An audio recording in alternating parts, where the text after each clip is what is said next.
Xudo xohlasa bugun 28 aprel. İş bo'ldi. Turpoqni to'kib pomidor mesladayar. Darus qovunga mesla qilib o'taman. Bugun ertaga darus qovun tegib qo'ysak, mehnat qilib yurib yer olib qolmadik kunga. Toshini. Turpoqni ko'tarib olib kelamiz, dag'da qo'yamiz. Xohlasa kuzda darusni yeymiz, qovunni yeymiz inshaalloh. Bak. Tamam, kulağımın ağaneme düşüptür der. Tilla kumsuna taşıptır da. Sıroşta derler şuraya. Düşün var oğlu halisana.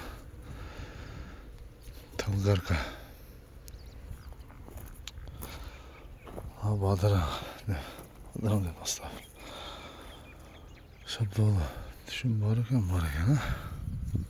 Şu 3. yıl bayır bak. Hadi baylap çıkışım gerekiyor. Yilgeni yilip dayarıp kaldı. Şattı sonra mı? İyip o. İyip koyuşum gerekiyor. Hadi düşün bari ya. İlk öğretkemiz kalmaya gilas. Sonra.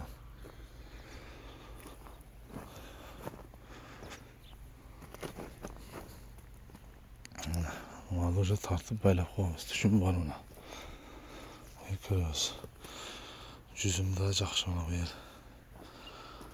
Cüzüm daha hoca. Taratıp koy. Şunu bir yaksak. Ana bak. Ana siliyor.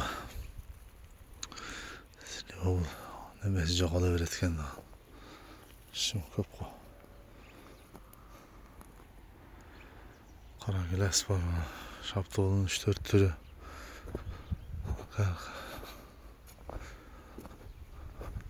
Son gilas 2 tür.